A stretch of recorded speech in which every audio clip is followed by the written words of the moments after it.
1 is done of the program. Well, actually, week 0. So week 0 is done of my program for Open Worlds. This week was really, the microcycle was welcome back. So that gives you any indication of what was happening this week. Mostly just getting back to the movements, getting back to routine. I was really excited about training this week just for that reason, to get back to routine and actually have some intention. I didn't have any percentages that I was supposed to hit this week. It was just all RPE based. So it's gone pretty well. So this week was a lot of doubles in training. I actually crammed 7 days of training into 5. I didn't take any recovery days this week because I'm going to the Iron Sisters Strength Camp. I'm leaving tomorrow morning for it, and that's Friday through Sunday I'll be gone. So I'm just going to take my 2 days off this week, Friday, Saturday, and then I'll take a day off from next week on Sunday just to make things easier, and then get back on program Monday, and it should be relatively smooth sailing from there. On Sunday of this week, week 0, day 1 of this program, I had some doubles in squat up to 165, some football bench, which is flat back, no leg drive, close grip, 5x5 with 77.5, and some snatch grip deadlifts, which I did 3x3 with 152.5, and then some accessory work. My Monday session was basically just an accessory upper back movement session. Tuesdays was bench focus, which is some raw bench 5x2 at 110, then some lockout work and some illegal wide benching, and a little bit of accessory on that day. And then Wednesday I did my Thursday workout, which was conventional deadlifts 5x2 at 165, and then some deficit deadlifts, and I did 4 inches deficit. I didn't get programmed how many inches I was supposed to be pulling from this week, so I decided to take it to sort of a more extreme level than I normally would and pulled from 4 inches, but it all went well. I think the 4-inch pulls feel easier to me because I can more squat the weight, I can push with my legs more easily, and my squat is obviously a bit better than my deadlift, so I think that's the reason they felt out pretty good. And then I had some banded RDLs, which was the first time I've done RDLs with bands against the bar. And my hamstrings are feeling those a little bit today, and they had a 5-second negative as well, so bit of a challenge there. And then today was my last day of week 0. I had safety squat bar squats, which I did up to 330 pounds.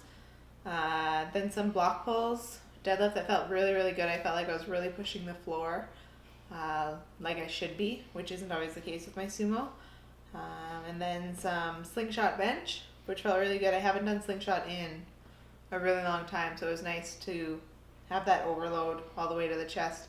I worked up to 135 for doubles, which I think is probably my heaviest that I've done in the slingshot ever. So that felt good. It was a good finish to the week. And like I said, I'm off to Iron Sisters Strength Camp tomorrow in Hamilton.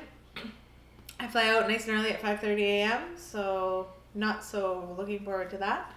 But it should be a good weekend of lots of learning and sharing of knowledge and lots of fun as well.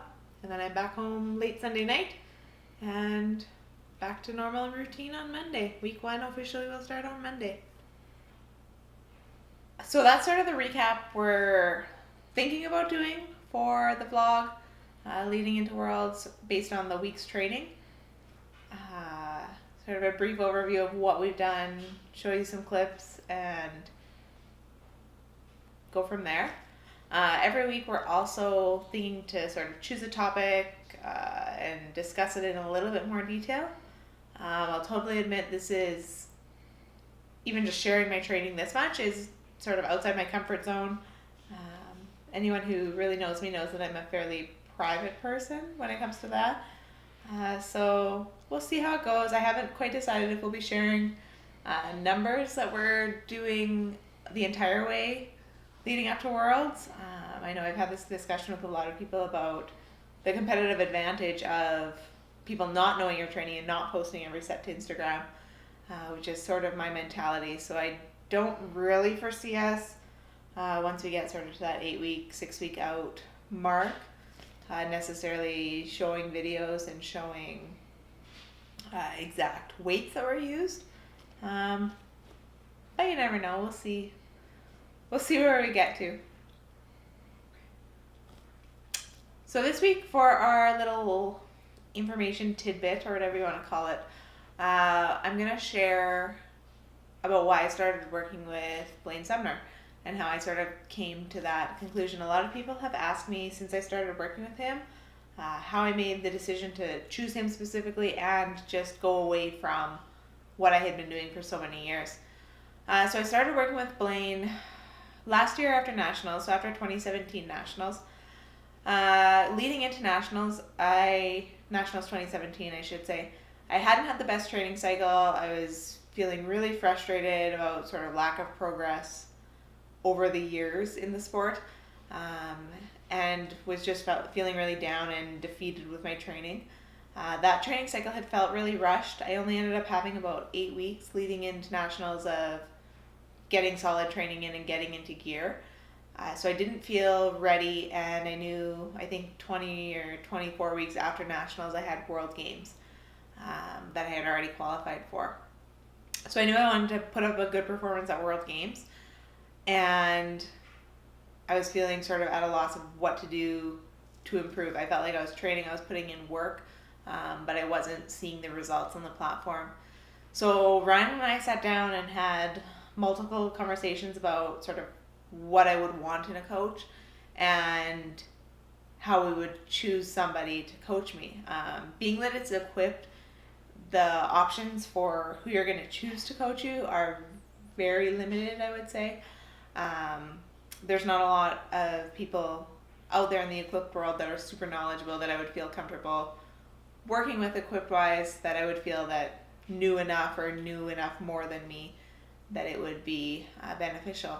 But Blaine was the name that sort of we narrowed it down to, or I guess the person more than the name. So yeah, I had contacted him actually on our way to Nationals.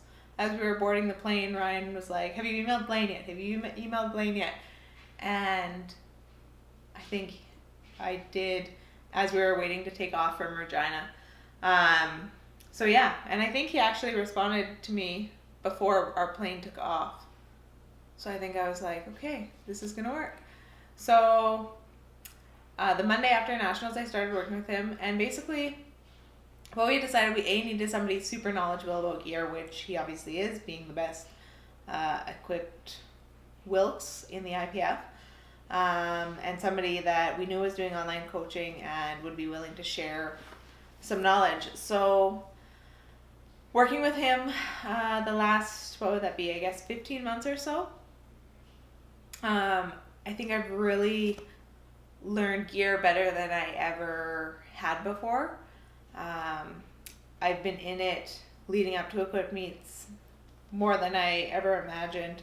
I think between Nationals last year, so February, March, somewhere in there, and Open Worlds, which was in November, I think I was in my bench shirt 52 times or somewhere around there.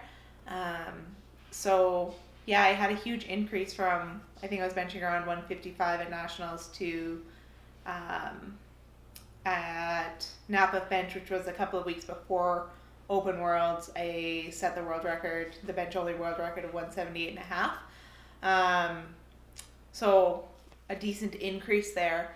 And I think a lot of that was, yes, getting stronger, but also learning the gear better and knowing the gear better and understanding sort of how it works more, how to tweak it. Being in the shirt that many times, you have had successful days, and I had a lot of failure days where things wouldn't go as planned, or I'd dump it to my stomach, or I'd dump it to my face. And once you do that enough times, you just become used to it.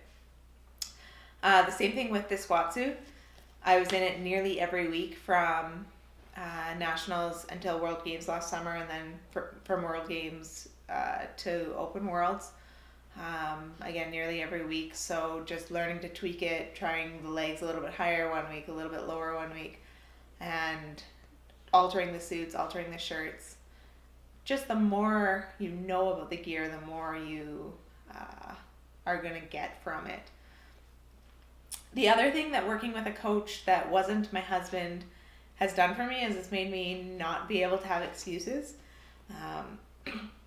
Even if Ryan's program that he had given me had said, okay, at 20 weeks out, you're going to put your squat suit on and do some doubles or triples, I would have likely made the excuse that, no, I'm not going to put it on today.